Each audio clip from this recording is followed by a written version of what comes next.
ಅಪ್ಪ ಕವಿಯಾಗಿದ್ರು, ನಿಮ್ಮ ತಾತ ಕೂಡ ಜನಪದ ಲೋಕದಲ್ಲಿ ಸಹಾಯ ಮಾಡ್ತೀರಂತೆ. ಹೌದು, ಇಬ್ರು ತಾತಂದ್ರು. ಇಬ್ರು ತಾತಂದ್ರು. ಹಾ, ಒಬ್ರನ್ನಂತೂ ಮೈಲಾಟ ಆಡ್ತಿದ್ರಂತೆ. ಮದ್ದಲೆ ಗಿರಿಗೌಡ ಅಂತ ಒಬ್ರು. ಹಾ, ಅವರ ಮದ್ದಲೆಯ ನಾದ ಇಲ್ಲದೆ ನಮ್ಮ ಊರಿನ ಸುತ್ತಮುತ್ತಲಿನ ಯಾವುದೇ ಯಕ್ಷಗಾನ ಆಗ್ಲಿ ಬಯಲಾಟ ಆಗ್ಲಿ ಆಗ್ತಾ ಇರಲಿಲ್ಲ. ಹಾ, ಹಾಗಾಗಿ ಅವರಿಗೆ ಮದ್ದಲೆ ಗಿರಿಗೌಡ ಅಂತಲೇ ಕರಿತಾ ಇದ್ರು. ಹಾ. ನನಗೆ ಇವತ್ತಿಗೂ ಬಹಳ ಖುಷಿ ಆಗೋದು, ನನ್ನ ರಿದಮ್ ಸೆನ್ಸ್ ಏನಿದೆ ಅದು ಯಾಕೆ ಎಲ್ಲಿ ಬಂತು. ಮದ್ದಲೆ ಗಿರಿಗೌಡರ ಮೊಮ್ಮಗ ಮದ್ದಲೆ ನಾಗಾಭರಣ ಅಂತ ಪ್ರೂವ್ ಮಾಡೋಣ ಅಂತ. ನಿಮ್ಮ ರಿದಮ್ ಸೆನ್ಸ್ ನಮ್ಗೆ ಗೊತ್ತೇ ಇದೆ. ಇದಕ್ಕೆ ಇರ್ಬೇಕು ನಾನು ಅಲ್ಲಮ್ಮನನ್ನ ಇತ್ತೀಚೆಗೆ ಹೌದು. ಡೈರೆಕ್ಟ್ ಮಾಡಿದ್ದು. ಆದ್ರೆ ಇವತ್ತು ಅಂತಹ ಒಳ್ಳೆ ನಾದ ಬರದೇ ಇರ್ಬೋದೇನೋ, ಬಹಳ ದಿವಸ ಆಗಿದೆ.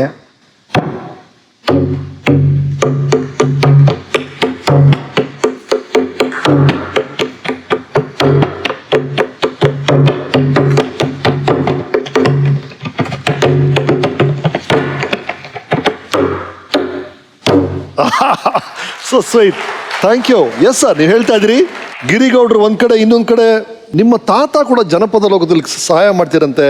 ಮದ್ದಲೆ ಗಿರಿಗೌಡ ಅಂತ ಒಬ್ರು. ಹಾ. ಅವರ ಮದ್ದಲೆಯ ನಾದ ಇಲ್ಲದೆ ನಮ್ಮ ಊರಿನ ಸುತ್ತಮುತ್ತಲಿನ ಯಾವುದೇ ಯಕ್ಷಗಾನ ಆಗ್ಲಿ ಬಯಲಾಟ ಆಗ್ಲಿ ಆಗ್ತಾ ಇರಲಿಲ್ಲ. ಹಾಗಾಗಿ ಅವರಿಗೆ ಮದ್ದಲೆ ಗಿರಿಗೌಡ ಅಂತಲೇ ಕರಿತಾ ಇದ್ರು. ನಿಮ್ಮ ಇನ್ನೊಬ್ರು ತಾತ ತಿಪ್ಪೇಗೌಡರು ಬಯಲಾಟ ಆಡ್ತಿದ್ರಂತೆ. ಅದರಲ್ಲೂ ಮಹಿರಾವಣ ನಾಟಕದಲ್ಲಿ ಅವರು ಮಹಿರಾವಣರಾಗಿ ಬರೋರು. ಬಹಳ ಒಳ್ಳೆ ಗಮಕಿ. ಸಂಜೆ ಆದ್ರೆ ನಮ್ಮ ಮನೆಯ ಮುಂದಿನ ಜಗಲಿಯಲ್ಲಿ ಸಾಯಂಕಾಲ 5-5:30 ಅಷ್ಟೊತ್ತಿಗೆ ಎಲ್ಲ ಕೆಲಸಗಳನ್ನು ಮುಗಿಸಿ ಅವರು ಒಂದು ವ್ಯಾಸಪೀಠ ಹಾಕೊಂಡು ಒಂದು ರಾಮಾಯಣವೋ ಮಹಾಭಾರತವೋ ಕೈ ಮುಂದೆ ಇಟ್ಕೊಂಡು ಶುರು ಮಾಡಿದ್ರೆ ಯಾರು ಇರ್ತಿರ್ಲಿಲ್ಲ. ಮೊದಲು ಕೂತ್ಕೊಂಡಾಗ ಅವರು ಹೇಳಕ್ ಶುರು ಮಾಡಿದ್ರೆ ಅವ್ರು ಇವ್ರಿಗೋಸ್ಕರ ಹಾಡ್ತಾ ಇದ್ದಾರಂತನೂ ಇರ್ತಿರ್ಲಿಲ್ಲ. ಆದ್ರೆ ನಿಧಾನವಾಗಿ ಇಡೀ ಜಗಲಿ, ಇಡೀ ರಸ್ತೆ ಎಲ್ಲ ತುಂಬಿಕೊಂಡ್ಬಿಡೋದು. ಅಂತಹ ಗಮಕಿ, ಒಳ್ಳೆ ಆಕ್ಟರ್ ಕೂಡ. ಅಂಡ್ ನಿಮ್ಮ ಅಜ್ಜಿ ಆ ಕಾಲದಲ್ಲೆಲ್ಲ ಈ ದೀಪಾವಳಿ ಮ್ಯಾಗಝೈನ್ಸ್ ಬರೋದು, ಬೃಹತ್ ಕಥಾ ಮಂಜರಿ ಅನ್ನೋ ಬುಕ್ಸ್ ಬರೋದು, ಅದು ಆಗ್ತಾ ಇದೆಯಾ? ಅದು ಹ್ಯಾಟ್ಸ್ ಆಫ್. ಅದು ಅಲ್ವಾ? ನಿಜವಾಗ್ಲೂ ನಮ್ಮ ಅಜ್ಜಿ ಅಷ್ಟು ಓದ್ತಾರೆ ಅಂತಲೇ ಗೊತ್ತಿರಲಿಲ್ಲ ನನಗೆ. ಏನೋ ನಾವೇ ದೊಡ್ಡ ಓದೋರು, ಸಿಟಿಲಿ ಇದ್ದವ್ರು ಮಾತ್ರ ಅನ್ಕೊಂಡ್ಬಿಟ್ಟಿದ್ವಿ. ಖಂಡಿತ ಅಲ್ಲ. ಅಜ್ಜಿ ಎಲ್ಲ ಓದಿದ್ಮೇಲೆ ಪುಸ್ತಕ ಎಲ್ಲ ಮಡಿಸಿ ನೀಟಾಗಿ ಅದಕ್ಕೊಂದು ಸೀರೆ ಬಟ್ಟೆ ಕಟ್ಟಿ ಏನೇನೋ ಮಾಡಿ ತಗೊಂಡೋಗಿ ಎಲ್ಲೋ ಇಡೋರು. ನಮ್ಮ ಹುಡುಗರಿಗೆ ಇವ್ರು ಏನೋ ಮಚ್ಚಿಡ್ತಿದ್ದಾರೆ, ತಿಂಡಿ ಇರಬೇಕು ಅನ್ನೋ ಹಾಗೆ. ಸೊ ಎಲ್ಲ ಅಟ್ಟ ಹತ್ತಿ ಒಂದ್ಸಲ ಎಲ್ಲ ಹುಡುಕಿ ಅವರ ಹಳೆ ಟ್ರಂಕ್ ಅನ್ನು ತೆಗೆದು ನೋಡಿದ್ರೆ ಬೃಹತ್ ಕಥಾ ಮಂಜರಿ, ಅದ್ಭುತವಾದ ಬೃಹತ್ ಕಥಾ ಮಂಜರಿ. ಹಳೇದು, ಎಲ್ಲೋ ಇಷ್ಟ ಆಗ್ಬಿಟ್ಟಿದೆ, ಎಡ್ಜ್ಗಳಿಲ್ಲ, ಓದಕ್ಕಾಗ್ತಿಲ್ಲ, ಆ ತರಹದ ಇದು ಹಳೇ ಪುಸ್ತಕ. ಆದ್ರೆ ನನ್ನನ್ನು ಎಷ್ಟು ಗಟ್ಟಿಯಾಗಿ ಹಿಡ್ಕೊಂಡ್ಬಿಡ್ತು ಅಂತಂದ್ರೆ, ಅಲ್ಲಿಂದ ಆಚೆಗೆ ನಾನು ಊರಿಗೆ ಹೋಗ್ಬೇಕು ಅಂದ್ರೆ ಹಾಗಾದ್ರೆ ಮೊದಲು ಅಟ್ಟ ಹತ್ತಬೇಕು, ಆ ಪುಸ್ತಕ ತಗೋಬೇಕು, ಅದನ್ನ ಇಟ್ಕೊಂಡು ಓದ್ತಾ ಹೋಗ್ಬೇಕು ಅಂತ. ನಿಜವಾಗಿಯೂ ರಮೇಶ್, ನನ್ನ ಜೀವನದ ಅಮೂಲ್ಯವಾದ ಕ್ಷಣಗಳನ್ನ, ನನ್ನ ಓದಿನ ನಿಜವಾದ ಆಸಕ್ತಿಯನ್ನ, ನಂತರ ನನ್ನ ಬದುಕಿನಲ್ಲಿ ಅದು ಕಂಡುಕೊಂಡ ರೀತಿಯನ್ನ ಅದು ಸಿದ್ಧ ಮಾಡ್ತು. ನಿಮ್ಮ ತಾತಂದ್ರ ಬಗ್ಗೆ ಹೇಳಿದ್ರಿ, ಅಪ್ಪನ ಬಗ್ಗೆ ಹೇಳಿದ್ರಿ. ರೈಟ್ ಸರ್, ನಿಮ್ಮ ಬಾಲ್ಯದ ಬಗ್ಗೆ ನಮ್ಮ ವೀಕೆಂಡ್ ಟೆಂಟ್ ಏನ್ ಹೇಳುತ್ತೆ ನೋಡೋಣ. ಹಾಯ್ ನಗಣ ಚೆನ್ನಾಗಿದ್ದೀನಪ್ಪ. ನೀನು ಹುಟ್ಟಿದ್ದೆಲ್ಲ ತಲಕಾಡ್ನಲ್ಲೇ, ನೀನು ನಾನು ಇಲ್ಲ. ಸುಮಾರೊಂದು ನಿನಗೊಂದು 3 ವರ್ಷ, ನನಗೊಂದು 5-6 ವರ್ಷ ಆಗಿತ್ತು. ಆವಾಗ ನಮ್ಮ ತಂದೆ ತಾಯಿ ಜೊತೆಯಲ್ಲಿ ಬೆಂಗಳೂರಿಗೆ ಬಂದ್ವಿ. ನಮ್ಮ ತಂದೆ ಬೆಂಗಳೂರಿನಲ್ಲಿ ಕೆಲಸ ಮಾಡ್ತಾಯಿದ್ರು, ಕಾಲೇಜಿನಲ್ಲಿ ಲೆಕ್ಚರರ್ ಆಗಿದ್ರು ನಮ್ಮ ತಂದೆ. ನಮ್ಮ ಪಕ್ಕದ ಮನೆಯಲ್ಲಿ ಒಬ್ಬರು ನಾಗಣ್ಣ ಅಂತ, ಇವನ ವಯಸ್ಸಿನವನೇ ಒಂದು ಹುಡುಗ ಇದ್ದ. ಆತನ ಹೆಸರು ನಾಗರಾಜ, ಇವನ ಹೆಸರು ನಾಗರಾಜ. ಒಂದೇ ದಿವಸ ಇವ್ರನ್ನ ಸ್ಕೂಲಿಗೆ ಸೇರಿಸಿದ್ದು ಇಬ್ಬರು. ಈ ನಾಗರಾಜ ಅನ್ನೋ ಇನ್ನೊಂದು ಹೆಸರು ಡಿಫ್ರೆಂಟ್ ಆಗಿರಲಿ ಅಂತೇಳಿ ನಿನಗೆ ನಾಗಾಭರಣ ಅಂತ ಮಾಡಿದ್ರು ನಮ್ಮ ತಂದೆ. ನಾನು ಚಾಮರಾಜಪೇಟೆನಲ್ಲೇ ಮಾಡರ್ನ್ ಮಿಡ್ಲ್ ಸ್ಕೂಲ್ ಅಂತ ಇತ್ತು, ಅಲ್ಲಿ ಹೋಗ್ತಾ ಇದ್ದೆ. ಇವನು ಕಾರ್ಪೊರೇಷನ್ ಸ್ಕೂಲಿಗೆ ಹೋಗ್ತಾ ಇದ್ದ ಚಾಮರಾಜಪೇಟೆನಲ್ಲಿ. ಅವಾಗ ನಾವು ಭಾಳ ಇಷ್ಟ ನಮಗೆ ರಾಜ್ಕುಮಾರ್ ಸಿನಿಮಾ ನೋಡೋದು. ಆ ಸಿನಿಮಾ ನೋಡೋಕ್ಕೆ ನಾನು ಇವನು ಹೋಗಿದ್ದೀವಿ. ಸಿನಿಮಾ ನೋಡಿಕೊಂಡು ಬಂದ್ವಿ. ಅದು ಮನೆಯಲ್ಲಿ ಗೊತ್ತಾಗಿ ಆಮೇಲೆ ನಮ್ಮಿಬ್ಬರಿಗೂ ನಮ್ಮ ತಂದೆ ಹೊಡೆದು ಎಲ್ಲ ಆಚೆ ಹಾಕಿದ್ರು ಮನೆಯಿಂದ. ನಮ್ಗೆ ಅಜ್ಜಿ ಒಬ್ಬರಿದ್ರು, ಮುತ್ತಜ್ಜಿ, ಅವರೇ ನಮ್ಮನ್ನೆಲ್ಲ ಸಾಕಿದ್ದು. ನಮ್ಮ ತಂದೆಗೆ ವರ್ಗ ಆಗೋದು, ನಮ್ಮ ತಾಯಿ ನಮ್ಮ ತಂದೆ ಜೊತೆ ಹೋಗೋರು. ನಾವು ಇಲ್ಲೇ ಇರ್ತಿದ್ವಿ. ಇವನು ಸ್ಕೂಲ್ಗೆ ಹೋಗೋನು, ನಾನು ಕಾಲೇಜಿಗೆ. ಹಿಂಗೆ ಆಯಮ್ಮ ಯಾವಾಗಲಾರು ನಮಗೆ ಕೂಡಿಟ್ಕೊಂಡಿರೋದು 1 ಅಣಿ 2 ಅಣಿ ಅಂತೆಲ್ಲ ಇತ್ತು, ಅದನ್ನು ಕೊಡೋಳು. ಸರ್ ನಾವೇನು ಮಾಡೋವು, ಅಲ್ಲಿಂದ ಚಾಮರಾಜಪೇಟೆಯಲ್ಲಿ ಒಂದು CCTR ಅಂತ ಇತ್ತು, ಅಲ್ಲಿ ಹೋಗಿ ಕದ್ದುಬಿಟ್ಟು ಹೋಗಿ ಮಸಾಲೆ ದೋಸೆ ತಿನ್ನೋವು. ಮನೆಗೆ ಬಂದುಬಿಟ್ಟು ಅದ್ರ ವಾಸನೆ ಗೊತ್ತಾಗ್ಬಿಡೋದು. ಆ ಮಸಾಲೆ ದೋಸೆ ವಾಸನೆ, ದೋಸೆ ತಿಂದು ಬಂದಿದ್ದಾರೆ ಅಂದ್ಬಿಟ್ಟು ಬೈಸ್ಕೊಳ್ಳೋನು. ನೀನು ಇವತ್ತು ಈ ಚೇರಲ್ಲಿ ನೋಡ್ತಾ ಇರೋ ನಂಗೆ ಭಾಳ ಸಂತೋಷ ಆಗ್ತಾ ಇದೆ, ಹೆಮ್ಮೆ ಅನಿಸ್ತಾ ಇದೆ. ದೇವರು ಯಾವಾಗ ಆರೋಗ್ಯ ಕೊಡಲಿ, ಐಶ್ವರ್ಯ ಕೊಡಲಿ, ನೆಮ್ಮದಿ ಕೊಡಲಿ ಅಂತ ಕೇಳ್ಕೊತಾ ಇರ್ತೀನಿ. ಎಸ್ ಸರ್, ಬೆನಕ ಬಗ್ಗೆ ನಮ್ಮ ವೀಕೆಂಡ್ ಟೆಂಟಲ್ಲಿ ಒಂದು ವಿಡಿಯೋ ಇದೆ, ನೋಡೋಣ.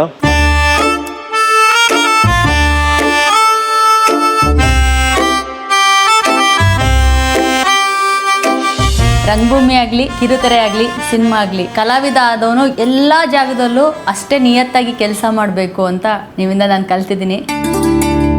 2005ರಿಂದ ನಾನು ಬೆನಕಕ್ಕೆ ಬಂದಾಗ 2008ರಲ್ಲಿ ನಿಮಗೆ ನಮ್ಮ ನಂಗೇಗೌಡ ಔಟ್ ಶುರು ಮಾಡಿದಾಗ ನಿಮ್ಗೆ ಗೊತ್ತಿರ್ಬೋದು ಸರ್. ಆ್ಯಕ್ಟಿಂಗ್ ಜೊತೆಗೆ ಪ್ರೊಡಕ್ಷನ್ ಮ್ಯಾನೇಜ್ಮೆಂಟ್ ಮಾಡಬೇಕು ಅಂತ ಹೇಳಿದಾಗ ನಾನು ಬೆದರಿಬಿಟ್ಟಿದ್ದೆ. ಆಗ ನೀವು ನನ್ನನ್ನು ಕೂರಿಸ್ಕೊಂಡು ಒಂದೊಂದೇ ಪೇಜ್ನಲ್ಲೂ ಬರೆಸಿ ಪ್ರತಿಯೊಂದನ್ನು ನಿಧಾನವಾಗಿ ಕ್ಲಾಸ್ ರೂಮ್ನಲ್ಲಿ ಹೇಳ್ಕೊಟ್ಟಂಗೆ ಹೇಳ್ಕೊಡ್ತಿದ್ರಿ. ಹಾಗೆ ಬೆನಕದಲ್ಲಿ ಇರೋ ಎಲ್ಲ ಚಿಕ್ಕ ಕಲಾವಿದನಿಗೂ ನೀವು ಅವನ ಒಂದು ವ್ಯಕ್ತಿತ್ವನ ಸೂಕ್ಷ್ಮವಾಗಿ ಗಮನಿಸಿ ಅವನಲ್ಲಿರೋ ಪ್ರತಿಭೆಯನ್ನ ಗುರುತಿಸಿ ಅದಕ್ಕೆ ತಕ್ಕನಂಗೆ ಕಾರ್ಯಕ್ಷೇತ್ರನ ವಿಸ್ತರಿಸ್ಕೊಟ್ಟಿರೋರಲ್ಲ, ಅದು ನಮಗೆ ತುಂಬಾ ಮೆಚ್ಚುಗೆ ಆಗಿರೋದು.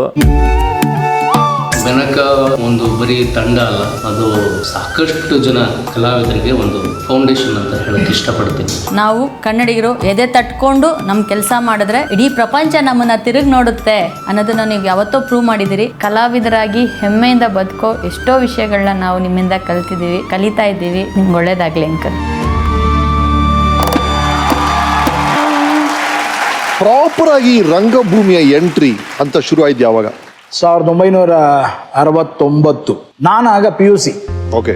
ಆ ಟೈಮಲ್ಲಿ ನಮ್ಮಪ್ಪ ನನಗೊಂದು ಸೈಕಲ್ ಕೊಡಿಸಿದ್ರಲ್ಲ, ಸೆಂಟ್ರಲ್ ಕಾಲೇಜಲ್ಲಿ ಅಟೆಂಡೆನ್ಸ್ ಹಾಕಿದ ಮೇಲೆ ವಾಪಸ್ ಎಲ್ಲಿಗೆ ಹೋಗೋದು?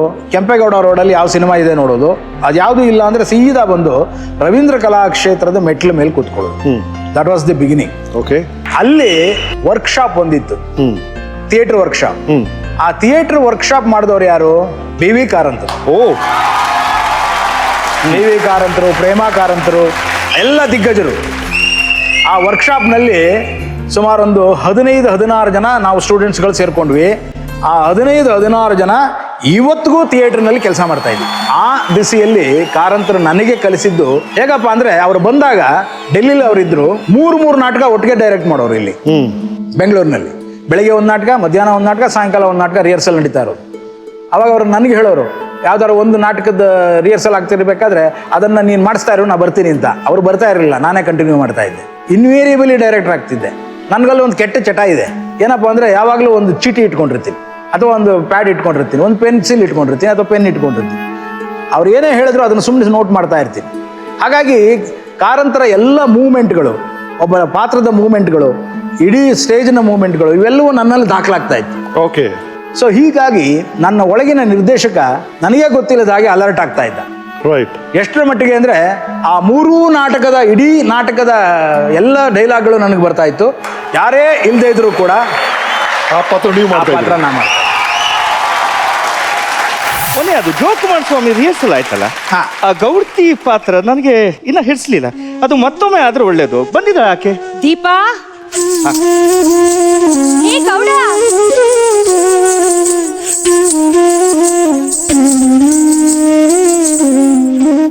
ಆಳ್ಗ್ ಹೇಳ್ ಕಳಿಸ್ದ, ನೀನ ಒಂದ್ ಘಳ್ಗಿ ಮಣಿಗ್ ಬರಕಿಲ್ಲ, ಉಂಡ್ ಹೋಗ್ತಿರ್ಲಿಲ್ಲ. ಬಸಣ್ಯನ್ ಹಂತ್ಯಾಕ ಜಗಳ ಆಡಿದ್ಯಂತಿ. ಜಗಳ ನಾಳಿಗ್ ಮಾಡಕ್ಕಿಲ್ಲೇನ? ಎಷ್ಟ್ ಹೇಳಿನಿ, ಇಂದ್ ರಾತ್ರಿ ಉಂಡೋಕೆ ಮನಗ್ ಬರಾಕ ಬೇಕಂತ. ಮುದ್ದಾಮ್ ತಪ್ಪಸ್ದ ಹಂಗ ಮಾಡ್ತಿ. ಏಳೇಳ, ಊಟ ಮಾಡೇಳ. ಹೊರಗ ಎಷ್ಟು ಚಂದ ಬೆಳ್ದಿಂಗ್ಳೈತಿ, ಹೊರಗ ಬಂದು ಉಣ್ಬಾರ್ದೇನ? ನಮ್ ಚಂದ್ರನ್ ನೋಡೋ ಗೌಡ, ಎಷ್ಟು ದೊಡ್ಡ ಕಾಣ್ತಾನ. ಯಾವ್ದೋ ಹಕ್ಕಿ ಚಿರ್ದಂಗಾತು. ಗಿಣಿ ಏನ? ಯಾಕ ಮಾತಾಡೋವಲ್ಲಿ? ನಾವ್ ಒಬ್ಬಾಕಿನ ಮನೆ ಬಿಟ್ಟು ಬಂದೇನಂತ ಸಿಟ್ಟು ಮಾಡಿದ್ದಿ. ಹೌದಲ್ಲ, ನನ್ ಕಳ್ಳಿ ಬ್ಯಾನೆ ನಿಂಗ್ ಹ್ಯಾಂಗ್ ತಿಳಿತದ ಗೌಡ? ನೀ ಮೊದ್ಲ ಗಂಡ್ಸಿದ್ದಿ, ನಿಂಗ್ ಮನಿ ಬೇಡ, ಮಕ್ಳು ಬೇಡ ಇದ್ದೇನಂತಿ ಒಂದ ಗೂಗಿ ಹಂಗ. ನಾ ಎಷ್ಟಾರ ಹೆಂಗ್ಸು, ಮಕ್ಕಳಿಲ್ದ ಮನೆಯಾಗಿ ಒಬ್ಬಾಕಿನ ಹ್ಯಾಂಗಿಲ್ಲ ಹೇಳು? ನಿಂದಿನ್ನು ಉಂಡಿದ್ದಾಗಿಲ್ಲನ? ಏಳ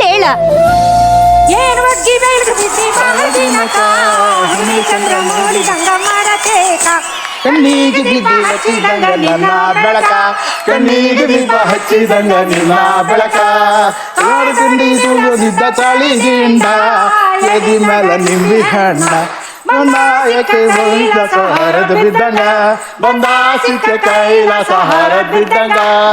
ಏನು ಬಣ್ಣ ಮಾಡ ಸಣ್ಣ, ಮಾಗಿನ ಹೋಳಿನಂತ ಕಣ್ಣ, ಕೈಯ ಮೇಲೆ ಕೈಯ ಹೊಡೆದು ಬಾರ ಕೊಡೋಣ, ಕೈಯ ಮೇಲೆ ಕೈಯ ಹೊಡೆದು ಬಾರ ಕೊಡೋಣ.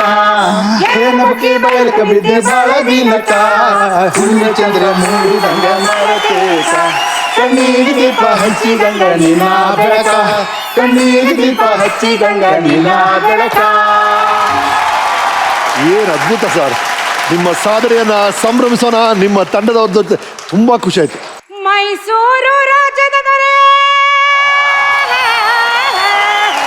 ರಣಧೀರ ನಾಯಕ, ನಿನ್ನಂಥವ್ರು ಯಾರು ಇಲ್ವಲ್ಲ ಈ ಲೋಕದ ಮ್ಯಾಲೆ, ನಿನ್ನಂಥವ್ರು ಯಾರು ಇಲ್ವಲ್ಲೋ ಲೋಕದ ಮ್ಯಾಲೆ. ಮೈಸೂರು ರಾಜ್ಯದ ದೊರೆ ರಣಧೀರ ನಾಯಕನೇ, ನಿನ್ನಂಥವ್ರು ಯಾರು ಇಲ್ವಲ್ಲೋ ಲೋಕದ ಮ್ಯಾಲೆ, ನಿನ್ನಂಥವ್ರು ಯಾರು ಇಲ್ವಲ್ಲೋ ಲೋಕದ ಮ್ಯಾಲೆ.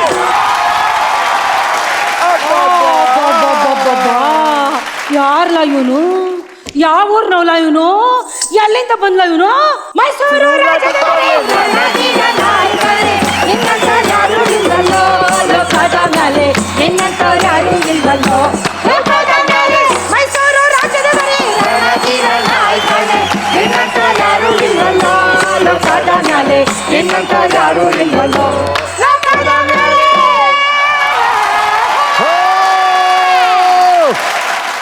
ನಿಮ್ಮ ಚಿತ್ರಗಳಲ್ಲಿ ಆಕ್ಟ್ ಮಾಡಿದಂತ ನಟರು, ನಿಮ್ಮ ಮುಂದಿನ ಚಿತ್ರಗಳ ಬಗ್ಗೆ ಒಂದು ವೀಟಿ ಇದೆ, ನೋಡೋಣ. ನಮಸ್ಕಾರ ಭರಣ ಸರ್. ನಮಸ್ಕಾರ ನಾಗಾಭರಣ ಅವರಿಗೆ. ನಮಸ್ಕಾರ. ಹಾಯ್ ಅಬ್ಬು. ಭರಣ ಅವರೇ ನಮಸ್ಕಾರ. Hi Nagabharana, how are you? Aahuti ಈ ಸಿನಿಮಾದಲ್ಲಿ ನಾನು ಫಸ್ಟ್ ಟೈಮ್ ಅಂಬರೀಷ್ ಅವ್ರನ್ನ ಮೀಟ್ ಮಾಡಿದ್ದು. ಈ ಸಿನಿಮಾಗೆ ನೀವು ಡೈರೆಕ್ಟರ್ ಆಗಿದ್ರಿ. ತುಂಬ ವರ್ಷಗಳ ನಂತರ ನಾವು ಅಂಬರೀಷ್ ಅವರು ನಾನು ಮಾಡಿದ್ದೆ ಕಲ್ಲರಳಿ ಹೂವಾಗಿ ಸಿನಿಮಾದಲ್ಲಿ. ನಾಗಭರಣ ಜೊತೆ ಸಾಕಷ್ಟು ಒಡನಾಟಗಳಿದೆ. ಚಿಗುರಿದ ಕನಸು ಆ್ಯಂಡ್ ಜನ್ಮದ ಜೋಡಿ. ಸೊ ಈ ಎರಡು ಪಿಕ್ಚರು ನನಗೆ ಎರಡು ಕಣ್ಣಿದ್ದಂಗೆ. ಡಾಕ್ಟರ್ ರಾಜ್ಕುಮಾರ್ ಅವರು ಒಂದು ವಿಶ್ವವಿದ್ಯಾಲಯ ಆದರೆ ನಾಗಾಭರಣ ಸರ್ ನೀವು ಇನ್ನೊಂದು ವಿಶ್ವವಿದ್ಯಾಲಯ. ನನಗೆ ಯಾಕೆ ನಿಮ್ಮ ಸಿನಿಮಾಗಳು ತುಂಬ ಇಷ್ಟ ಅಂತ ಹೇಳಿದ್ರೆ ಅದು ಚಿತ್ರಗಳಾಗಿರೋದಿಲ್ಲ, ಒಂದು ಕಾವ್ಯವಾಗಿರುತ್ತೆ. ನಾನು ಮಾಡಿರೋದು ಎರಡು ನಾವೆಲ್. ಒಂದು ಜನ್ಮದ ಜೋಡಿ ಗುಜರಾತಿ ನಾವೆಲ್, ಅದು ಇನ್ನೊಂದು ಚಿಗುರಿದ ಕನಸು ಶಿವರಾಮ್ ಕಾರಂತರು. ವಿಶೇಷವಾದ ಚಿಂತನೆಗಳು ನಿಮ್ಮದು. ನಾವುಗಳೆಲ್ಲ ಯೋಚನೆ ಮಾಡೋಕ್ಕಾಗದೇ ಇರೋಂಥ ಒಂದು ಮೈಸೂರು ಮಲ್ಲಿಗೆ, ಅದೊಂದು ಸಿನಿಮಾ ನಿಮ್ಮ ಪ್ರತಿಭೆ ಮತ್ತು ನಿಮ್ಮ ಚಿಂತನಾ ಲಹರಿಯನ್ನು ಎತ್ತಿ ಹಿಡಿಯುತ್ತೆ. ಭಯಂಕರ ಮಾರ್ಗಯ, ನೀವು ಅದೆಷ್ಟು ಚೆನ್ನಾಗಿ ತೆಗೆದಿದ್ದೀರಿ. ಆ ಪಿಕ್ಚರ್ಗೆ ನ್ಯಾಷನಲ್ ಅವಾರ್ಡ್ ಬಂದಿದೆ ಅಂದರೆ ನಾವೆಲ್ಲ ಎಷ್ಟು ಗ್ರೇಟಾಗಿ ಫೀಲ್ ಮಾಡ್ಕೋಬಹುದು ಹೇಳಿ. I did my first Kannada film Ravana Rajya with Nagabharana's direction. That was one of my best experience in my career. ನನ್ನ ಕಲಾ ಜೀವನದ ಅತ್ಯಂತ ಅಮೂಲ್ಯವಾದಂಥ ಮಹತ್ತರವಾದಂಥ ಚಿತ್ರ ಸಂತ ಶಿಶುನಾಳ ಶರೀಫ. ನನ್ನ ವೃತ್ತಿ ಜೀವನಕ್ಕೂ ಈ ಹವ್ಯಾಸಿ ಜೀವನಕ್ಕೂ ಹೊಂದಾಣಿಕೆ ಆಗಲಿಲ್ಲ. ಅವರ ಜೊತೆಗೆ ನನ್ನ ಪಾರ್ಟ್ ಮಾಡೋಕ್ಕಾಗಲಿಲ್ಲ. ಅದನ್ನು ಅವ್ರು ನೆನ್ಪಿಟ್ಕೊಂಡಿದ್ರು ಅಥವಾ ನನ್ನ ಆಸೆ ಅವರಿಗೆ ಅದು ಹೇಗೆ ಗೊತ್ತಾಯಿತೋ ಏನೋ ಗೊತ್ತಿಲ್ಲ. 80ರ ದಶಕದಲ್ಲಿ ಪ್ರಾಯ ಅಂತ ಒಂದು ಸಿನಿಮಾಕ್ಕೆ ನನ್ನನ್ನು ನಾಯಕ ಪಾತ್ರಧಾರಿಯಾಗಿ ಆರಿಸ್ಕೊಂಡ್ರು ಅವರು. ನಾವು ಒಟ್ಟಿಗೆ ಅಭಿನಯ ಮಾಡಿದ್ದು ಅಂತಂದರೆ ಕಿರಾತಕ. ನಿರ್ದೇಶಕರಾಗಿಯೇ ನಾಗಭರಣ ಬೇರೆ, ಆದರೆ ಕಲಾವಿದರಾಗಿ ನಾಗಭರಣ ಬೇರೆ. ಇದೇನ್ರಿ ಇದಕ್ಕೆ ಬಂದ್ಬಿಟ್ಟಿದ್ದೀರಾ? ಏನು ಮಗನ ಬಳಸಿದ್ದೀರಾ? ಕಂಪ್ಯೂಟರ್ ಓದ್ತಾ ಇದ್ದಾನಲ್ಲ? ಯಾವ ಕಂಪ್ಯೂಟರ್? ಇದೇನೆ ಇದು ಮನೆ ಹಿಂಗೆ ಬಿಟ್ಟಿದೆಯಲ್ಲ, ಕಳಿಸಿದ ಹಣ ಎಲ್ಲ ಏನ್ ಮಾಡಿದ್ರೆ? ನಾನು ಕಷ್ಟಪಟ್ಟು ಸಂಪಾದನೆ ಮಾಡಿದ್ನೆಲ್ಲ ಬಡ್ದು ಬಾಯಿ ಹಾಕೊಂಡ್ಬಿಟ್ರ. ರಂಗಭೂಮಿಯ ಉಳಿವಿಕೆಯ ವಿಚಾರವಾಗಿ ನಿಮಗಿರುವಂಥ ಕಾಳಜಿ ಮತ್ತು ಜವಾಬ್ದಾರಿ ಎರಡನ್ನೂ ಕೂಡ ಹೇಳುವಂಥ ಪಾತ್ರ ಜಯಲಲಿತದಲ್ಲಿ ನೀವು ಮಾಡಿರ್ತೀರಿ. ನಿಮ್ಮ ಜೊತೆಲಿ ಹೇಗಾದರೂ ಸರಿ ಅಂದರೆ ಯಾವುದಾದ್ರೂ ರೀತಿಯಲ್ಲಿ ಕೆಲಸ ಮಾಡಬೇಕು ಅನ್ನೋ ಆಸೆ ನನಗಿದ್ದಿದ್ದು, ಇದನ್ನ ಯಾರ ಹತ್ರನೂ ನಾನು ಹೇಳ್ಕೊಳ್ಳಿಕ್ಕೆ ಆಗಿರಲಿಲ್ಲ. ನನ್ನ ಕೆರಿಯರಲ್ಲಿ ಮೊದಲನೇ ಬಾರಿ ನನ್ನಲ್ಲಿದ್ದಂಥ ಒಂದು ಪಾತ್ರದ ಹಸಿವನ್ನು ನೀಗಿಸಿದ್ದು, ಕಂಪ್ಲೀಟ್ ಸ್ಯಾಟಿಸ್ಫ್ಯಾಕ್ಷನ್ ಕೊಟ್ಟಿದ್ದು ಅಲ್ಲಮದಂಥ ಪಾತ್ರ. ನಾಗಭರಣ ಅವರು ಒಂದು ರೀತಿಯಲ್ಲಿ ಅಜಾತ ಶತ್ರು, ಎಲ್ಲರಿಗೂ ಆತ್ಮೀಯರು. ಇವತ್ತು ನಿಜವಾಗ್ಲೂ ಆ ಸಿಂಹಾಸನದ ಮೇಲೆ ಕುಂತಿದ್ದೀರಾ, ಆ ಸಿಂಹಾಸನ ಸಂತೋಷ ಪಡುತ್ತೆ. ಹೇ ನಾಗಾಭರಣ ಬಂದಿಲ್ಲಿ ಕೂತ್ಕೊಂಡಿದ್ದಾರೆ ಅಂತ. Keep on making good movies, sensible movies always. Nagabharana great going. Again will join for another venture. God bless you, love you. Hello sir.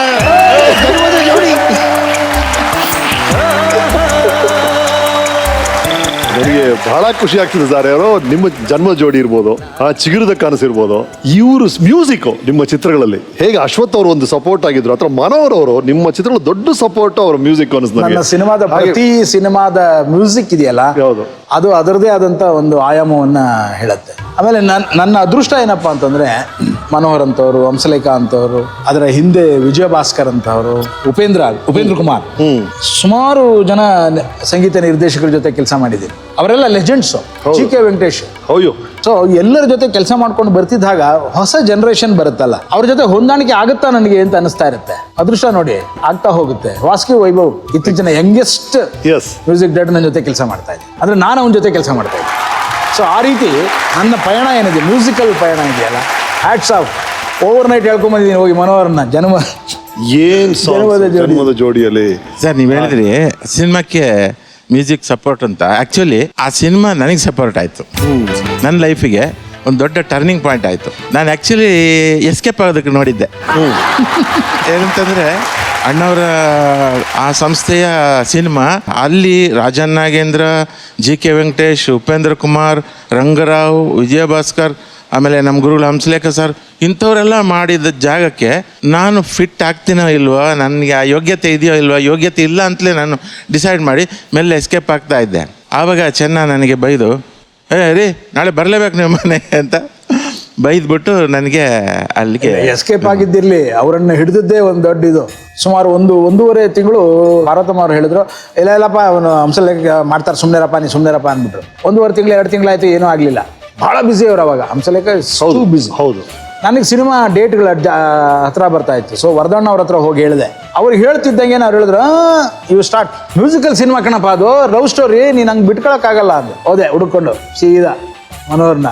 ಅವಾಗ ಮೊಬೈಲ್ ಇರಲಿಲ್ಲ.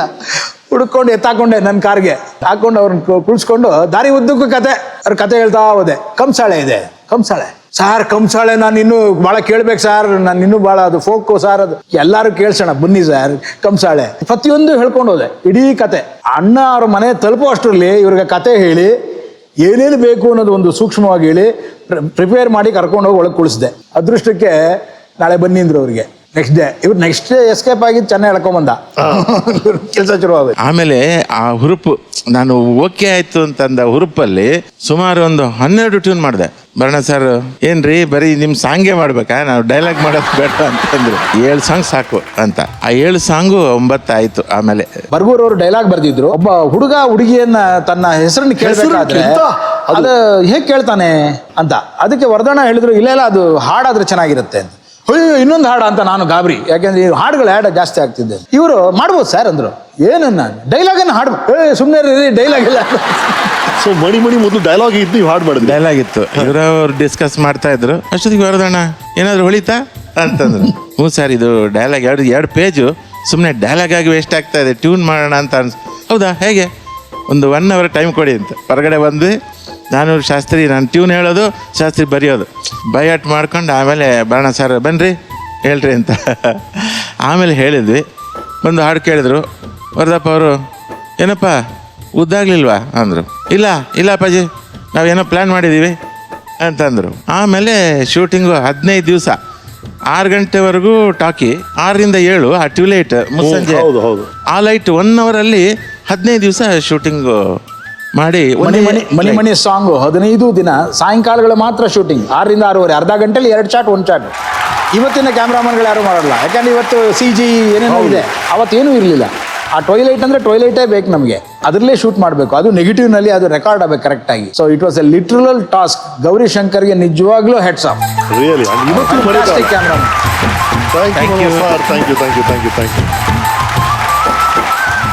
ಬಣ ಅವರೇ, ನಿಮ್ಮ ಶಿಷ್ಯಂದ್ರೆಲ್ಲ ಹೇಳಿದ್ರು ಟೈಮ್ ಮ್ಯಾನೇಜ್ಮೆಂಟ್ ಅಲ್ಲಿ ನೀವು ಎಕ್ಸ್ಪರ್ಟ್ ಅಂತ. ಈ ರಂಗಗೀತೆಗಳ ಮಧ್ಯೆ ಯುಗಳ ಗೀತೆಗಳಿಗೆ ಹೆಂಗ್ ಟೈಮ್ ಮ್ಯಾನೇಜ್ ಮಾಡ್ಕೋಬೇಕು ಹೇಳ್ಕೊಡಿ ಸರ್. ನೀವು ನಮ್ಮಿಂದ ಕಲಿಬೇಕು. ಹೌದು ಸರ್, ನೀವು ಹೇಳಿದಾಗೆ ರಂಗಗೀತೆಗಳ ಮಧ್ಯದ ಯುಗಳ ಗೀತೆನೇ ಅದು. ಓಕೆ, ಗೊತ್ತಿಲ್ಲ ನನ್ನಲ್ಲಿ ಆಕೆ ಏನ್ ಕಂಡ್ರು ಅಥವಾ ಏನು, ಅದು ಗೊತ್ತಿಲ್ಲ. ಆದ್ರೆ ನಾನಂತೂ ಒಂದು ಮಾತೃ ಹೃದಯವನ್ನ ಕಾಣ್ತಾ ಇದ್ದೇನೆ. ವಾವ್, ಎಂತ ಮಾತು ಸರ್. ಅವತ್ತು ಕೂಡ ಯಾವುದೋ ಬ್ಯಾಕ್ ಸ್ಟೇಜ್ ಕೆಲಸ ಮಾಡ್ತಿದ್ವಿ, ಇನ್ನೇನೋ ಮಾಡ್ತಿದ್ವಿ, ಹೆವಿ ವರ್ಕ್ ಮಾಡ್ತಾ ಇದ್ವಿ. ಯಾರು ನಮ್ಮ ಬಗ್ಗೆ ಯೋಚನೆ ಮಾಡ್ತಿರ್ಲಿಲ್ಲ. ಆದ್ರೆ ಯಾವುದೋ ಒಂದು ಕೈ ಯಾವಾಗಲೂ ನಮಗೆ ಸಪೋರ್ಟ್ ಮಾಡೋದು. ಏನ್ ಸುಸ್ತಾಗಿ ಏನಾದ್ರು ಬೇಕು ಅಂದಾಗ ಟಕ್ ಅಂತ ಒಂದು ಚಾಯ್ ಅಥವಾ ಒಂದು ನೀರು ಅಥವಾ ಇನ್ನೇನೋ ತಿನ್ನೋದಕ್ಕೆ ಒಂಚೂರು ಬ್ಯಾಕ್ ಸ್ಟೇಜ್ ವರ್ಕರ್ಸ್ಗೆ ಅಂದಿನಿಂದ ಇವತ್ತಿನವರೆಗೂ ಆ ಕೆಲಸ ಮಾಡ್ತಾ ಬಂದಿದ್ದಾಳೆ ನನ್ನ ಹೆಂಡತಿ. So sweet. ರೈಟ್, ಅವರು ನಿಮ್ಮ ಬಗ್ಗೆ ಏನು ಹೇಳಿದ್ದಾರೆ ನೋಡೋಣ ನಮ್ಮ ವೀಕೆಂಡ್ ಟೆಂಟಲ್ಲಿ. ಹಾಯ್ ನಗುಮ, ನೀವು ಸಾಧಕರಲ್ಲಿ ಸೀಟಲ್ಲಿ ಕೂತಿರೋದು ನೋಡಿ ಭಾಳ ಖುಷಿ ಆಗ್ತಾ ಇದೆ. ನಾವು ಫಸ್ಟ್ ಬೆನ್ಕಾಯಿಂದ ಆಲ್ ಇಂಡಿಯಾ ಟೂರ್ ಹೋದ್ವಲ್ಲ, ಅವಾಗ ಫಸ್ಟ್ ಧಾರವಾಡಕ್ಕೆ ಹೋದಾಗ ನನ್ನ ಫ್ರಂಟಲ್ಲಿ ಕೂತಿದ್ದೆ. ನೀವು ಬಂದ್ಬಿಟ್ಟು ಇಲ್ಲಿ ಕುತ್ಕೋಬೋದಾ ಅಂತ ಹೇಳಿದ್ದೆ. ಹಾ ಕುತ್ಕೊಳ್ಳಿ ಅಂತ ಹೇಳಿದ್ದೆ. ಹಾಗೆ ನಮ್ಮ ಜರ್ನಿ ಇಡೀ ರಾತ್ರಿ ಒಂದೂರಿಂದ ಒಂದೂರ್ಗೆ ಹೋಗೋದು, ಅಲ್ಲಿ ನಾಟಕ ಮಾಡೋದು, ಆ ನಾಟಕ ಮುಗಿಸ್ಕೊಂಡು ತಿರ್ಗಾ ರಾತ್ರಿ ಹಾಗೆ 30 ಡೇಸ್. ಬಾಂಬೆಲಿ ಮಾತ್ರ 7 ಡೇಸ್ ಇದ್ವಿ. ಶಿವಮೊಗ್ಗಕ್ಕೆ ಬರ್ತಿದ್ದಂಗೆ ನನಗೆ ಸಂಸ್ಕೃತ್ ಎಕ್ಸಾಮ್ ಇತ್ತು. ನೀವೆಲ್ಲ ಕಾಸರಗೋಡ್ಗೆ ಹೋದ್ವಿ, ನಾನು ಕಾರನ್ ಜೊತೆ ಬೆಂಗಳೂರಿಗೆ ವಾಪಸ್ ಬಂದ್ಬಿಟ್ಟೆ. ಅಲ್ಲಿಂದ 2 ದಿನ ಬಿಟ್ಕೊಂಡು ನೀವು ಬಂದಮೇಲೆ ನನ್ನನ್ನು ಭೇಟಿ ಮಾಡಿಬಿಟ್ಟು ಐ ಲವ್ ಯು ಅಂತ ಹೇಳಿದ್ರಿ. ನಂಗೆ ಏನು ಹೇಳಬೇಕು ಗೊತ್ತಾಗಲಿಲ್ಲ, ಸುಮ್ಮನೆ ಸ್ಮೈಲ್ ಮಾಡಿ ಬಂದಿದ್ದೆ. ಆಮೇಲೆ ನೀವು ತಬ್ಬಲಿ ನೀನಾದೆ ಮಗನೇ ಶೂಟಿಂಗ್ ಹೋದ್ರಿ. ಅಲ್ಲಿಂದ ದೀಪಾವಳಿಗೆ ಒಂದು ಗ್ರೀಟಿಂಗ್ಸ್ ಕಳಿಸಿದ್ರಿ. ಅದರಲ್ಲಿ ಡಿಯರೆಸ್ಟ್, ನಿಯರೆಸ್ಟ್, ಸ್ವೀಟೆಸ್ಟ್, ಹಾಟೆಸ್ಟ್ ಅಂತ ಎಲ್ಲ ಬರ್ದು ಕಳಿಸ್ಬಿಟ್ಟಿದ್ರಿ. ನನಗೆ ಹುಷಾರಿಲ್ಲ, ಮನೇಲಿ ಮಲಗಿದ್ದೆ. ನಮ್ಮಮ್ಮ ಪೋಸ್ಟ್ ಮ್ಯಾನ್ ಹತ್ರ ತಗೊಂಡು ಹಿಂಗೆ ಕವರ್ ಓಪನ್ ಮಾಡಿ ನೋಡ್ತಾರೆ. ನೋಡಿ ಸ್ಟನ್ನು, ಎಲ್ಲಾರ ಮುಂದೆ ನಮ್ಮ ಹೆಸರು ಹಾಳಾಗೋಂಗೆ ನೋಡ್ಬಿಟ್ಟಿಯಲ್ಲೇ ಅಂದ್ಬಿಟ್ಟು ಬೇಜಾರು ಮಾಡಿಕೊಂಡು 4 ತಿಂಗಳು ಮಾತಾಡಿಸ್ಲಿಲ್ಲ ನಮ್ಮಮ್ಮ. ಆಮೇಲೆ ಒಂದು ದಿವಸ ನಮ್ಮಪ್ಪ ಕೇಳಿದ್ರು, ಈ ಥರ ಮದುವೆ ಮಾಡಬೇಕು ಅಂತಿದ್ದೀನಮ್ಮ, ನಾಳೆ ಗಂಡು ಬರ್ತಾ ಇದ್ದಾರೆ ಅಂದ್ಬಿಟ್ಟು. ನಾನು ಹೇಳಿದೆ, ಇಲ್ಲಪ್ಪ, ನಾನು ಆದರೆ ಅಣ್ಣ ಅವ್ರನ್ನೇ ಮದುವೆ ಆಗೋದು, ನಾನು ಮದುವೆ ಮಾಡಿದ್ರೆ ಏನಮ್ಮ ಮಾಡ್ತೀಯಾ ಅಂತ ಕೇಳಿ ನೋಡೋಟೋಗ್ತೀನಿ ಅಂತ ಹೇಳಿದೆ. ಏನು ಮಾತಾಡಲಿಲ್ಲ ಪಾಪ. ಆಮೇಲೆ ಸರಿ ಏನು ಮಾತಾಡಲಿಲ್ಲ, ಹೋದ್ರು. ನಾನು ಹೋಗಿ ಮಲ್ಕೊಂಡೆ. ಬೆಳಗ್ಗೆ ನಮ್ಮ ಅಣ್ಣ ಹತ್ರ ಬಂದುಬಿಟ್ಟು ನಮ್ಮ ಅಣ್ಣನ ಕರ್ಕೊಂಡು ಅವ್ರ ಮನೆಗೆ ಹೋಗಿ ಅವ್ರ ಹತ್ರ ಮಾತಾಡಿ, ನೋಡಿ ಹಿಂಗೆ ಅವರವರೇ ಓಡೋಗೋದು ಚೆನ್ನಾಗಿರಲ್ಲ, ನಾವೇ ನಿಂತು ಮದುವೆ ಮಾಡೋಣ ಅಂತ ನಮ್ಮಪ್ಪನೇ ನಿಂತ್ಕೊಂಡು ಗ್ರ್ಯಾಂಡಾಗಿ ಮದುವೆ ಮಾಡಿದ್ರು ಎಲ್ಲರನ್ನೂ ಕರೆದು. ಇವತ್ತಿನ ದಿವಸ ನನಗೆ 3 ಜನ ಮಕ್ಕಳು, ಒಂದು ನಾಗಾಭರಣ, ಒಂದು ಶ್ರುತಾಭರಣ, ಒಂದು ಪನ್ನಗಾಭರಣ. 3 ಜನ ಮಕ್ಕಳು ನಾನು ಸಾಕ್ತಿದ್ದೀನಿ. ಅವ್ರ ತಾಯಿ ನಾನಾಗಿದ್ದೀನಿ. ಅದೇ ನಂಗೆ ತುಂಬ ಹೆಮ್ಮೆ.